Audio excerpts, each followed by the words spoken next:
এইবার একটা সঠিক ভোট হবে বলে আশা করতেছি আমরা। অর্থাৎ যার ভোট সে দিতে পারবে, যাকে খুশি তাকে দিতে পারবে, তাই না? আপনারা আশা করেন তো নাকি? ভোট দিতে যাবেন তো?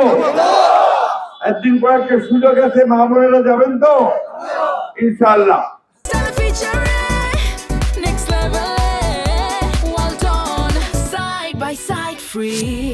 অন্যান্য বারে খালি দৌড়াদৌড়ি, নৌকা ধানের শীষ, নৌকা ধানের শীষ, তাই না? মনে আছে? এবার নৌকাটা নাই, ভারতবর্ষে চলে গেছে হাসিনা। মাঝখান থেকে তার যারা সমর্থক আছে তাদেরকে বিপদে ফেলে গেছে। আমরা সেই বিপদ থেকে তাদের পাশে দাঁড়াইছি। আমরা পরিষ্কার বলছি আমার হিন্দু ভাইদেরকে যে আপনারা কোনো চিন্তা করবেন না, আমরা আছি আপনাদের সঙ্গে।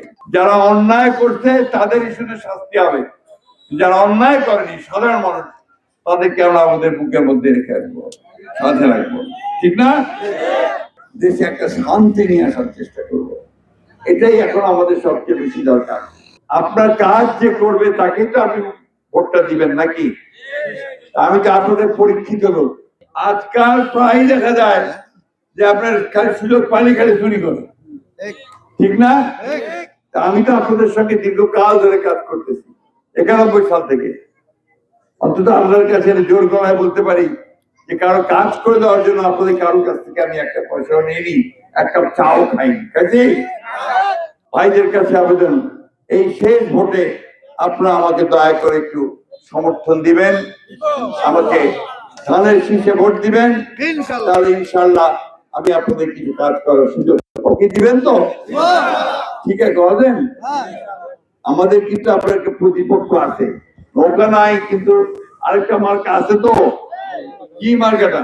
দাঁড়িপাল্লা। দাঁড়িপাল্লাকে আগে দেখছেন আপনারা? এখানে এই অঞ্চলে দেখছেন?